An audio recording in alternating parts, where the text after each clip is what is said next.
All right, next chapter, chapter 2, how energy builds matter. What is the essence of that chapter, and how can energy build matter? Yeah, it seems really Mystical. amazing. Yeah, that energy can literally change matter. In the book, I talk quite a bit about a close friend of mine called Bill Bengston, and he's an energy healing practitioner. But there have been something like 12 randomized controlled trials of his work, and he works with mice. These are mostly mouse experiments, and these mice have cancer. And he puts his hands over cages of mice with cancer, and the cancer goes away in just a few days. So, Really? Well, yeah, let's step energy healing. back. And for those of our listeners and viewers who don't know what energy healing is, could you just do a quick primer on that, please? Sure. So we are beings of matter. We think of ourselves as being these physical bodies, and that's what we think we are. And we're also beings of energy. And many technologies like MRIs, they're measuring our magnetic fields. EEGs are measuring our body's electrical fields. And so we are beings of energy. Your heart has an electromagnetic field that extends about 15 feet away from your body. So when you approach another person and you're 30 feet away to these fields, you're having a field interaction with them. In some experiments I talk about in Mind to Matter, for example, they took people who couldn't see each other, and then one group went into heart coherence. And then when they were quite a long way from the person they were intending to influence, that person went into heart coherence at the same nanosecond. So we are beings of energy. We're communicating in these energy ways, and there are energy healing methods. The one I teach mostly is called EFT, or Emotional Freedom Techniques. It's focused on psychological change. There are also ones like Reiki, healing touch, therapeutic touch, that use energy for physical symptoms and physical change. And energy is powerful. So there are all these energy healing methods you can use. And so when you have a symptom or a disease or a diagnosis, you can approach it from the point of view of matter. You can try and change the matter. You can try and change the cells, change the biology, do surgery, do pills, and those have a role in healing. And you can also approach it as an energy question.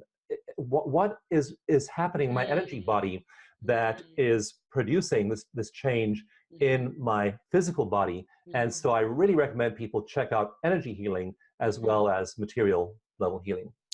And could you show a little demonstration of EFT? I'm extremely familiar with it, but it's not mainstream knowledge. It's not even as well known as Reiki is. So could you share a little bit about, what EFT is, tapping, and also why does it work? What's the science behind it? EFT uses acupressure. So when you go to an acupuncturist, you have a needle inserted into a meridian. Energy flows in 14 meridians in the body. You can easily measure them. I use a device called a galvanometer in my live workshops, and I actually will have a volunteer come to the front of the room, and I'll literally use the galvanometer, and I can find their acupuncture points. They're Wow. physical points that are easy to find and measure on the body. They're not imaginary points. So you have these energy flows, and what you can also do is stimulate them by touch, not needles. And so EFT uses tapping on the points like this. And what people do, like that colonel from Vietnam who had PTSD, he would remember the bad stuff that happened. Like one example that he described was as his very first solo. And he took off from the deck of an aircraft carrier, and as he was taking off, the engine of his plane caught fire. So here he is thinking about this, the control tower screaming, "Bail, bail!" And as he thinks about this, he's at a 10 out of 10 emotional intensity. We have people rate their intensity from 0 to 10. So he's thinking about the voice saying, "Bail, bail," is a 10 out of 10, is totally triggered, remembering this event from 40 years ago. And then he does the acupressure tapping. While he does that, what happens then is that this sends a signal to his body that simply says, "You're safe." It sends a signal directly to that part of the brain that handles emotional regulation, the hippocampus, the amygdala, the emotional midbrain. And that part of the brain in MRI research with EFT, it just calms down. It just immediately, you start tapping these points, that emotionally triggered part of the brain goes quiet. Now, he still remembers, "Bail, bail." He still has that memory of that but now his 10 out of 10 has gone down to a 0.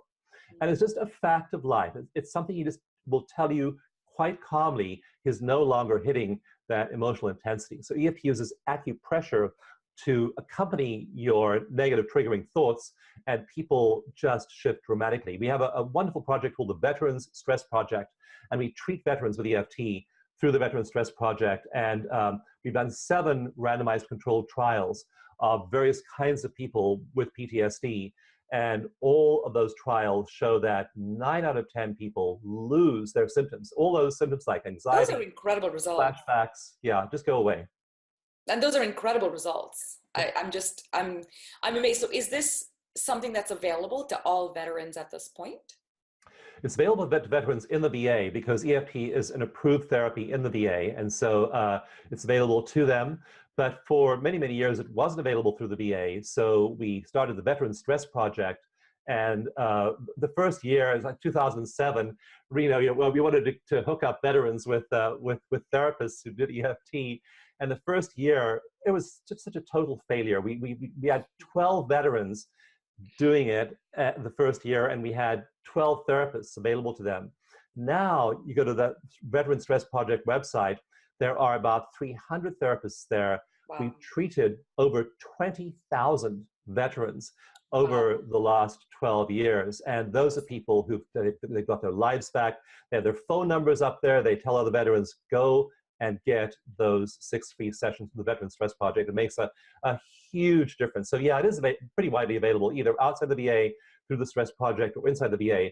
We're now working with the VA on something called the private-public partnership, where they will have people, for example, on their suicide helpline, refer people to the Veteran Stress Project so that they can get the help they need. And in this particular chapter, let's get back to that poor mouse or all the mice that had cancer, and with the energy they were able to get healed. What is that magic in energy healing? How are we going from energy to matter and curing cancer?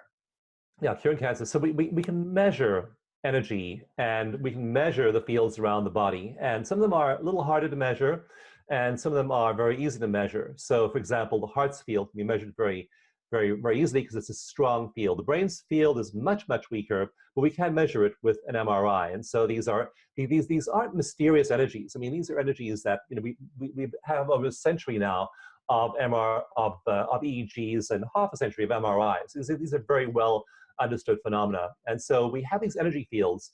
And I think what the first researcher to really put this on the map was a Yale professor called Harold Saxton Burr.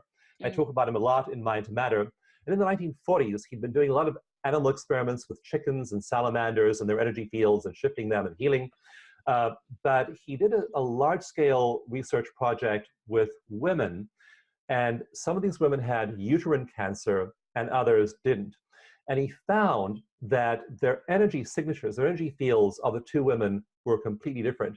In fact, if he was brought an energy field diagram of one of those women in the study, he could tell whether they had uterine cancer or not based purely on the energy flowing through their bodies. But not only that, he found that sometimes they had the energy signature of uterine cancer and they had no diagnosis. They'd been examined by a doctor and they definitely did not have uterine cancer, but here their energy fields show they did. Those women went on to develop uterine cancer. So in other words, it was showing up in the field before it showed up in the body. And on the website of my nonprofit, NIAH, you'll find over 600 studies of using energy to heal various conditions: autoimmune diseases, cancer, psoriasis, shingles, headaches, all kinds of things. People use energy healing. And usually it involves some kind of intention. It usually involves a certain state on the part of the healer. In the book, I talk about coherent mind. And people who have chaotic minds are usually much less effective at this. You have to calm yourself and be in this really, really profound state in which you're hooked up to non-local mind. Then you're channeling the energy of non-local mind into your local environment.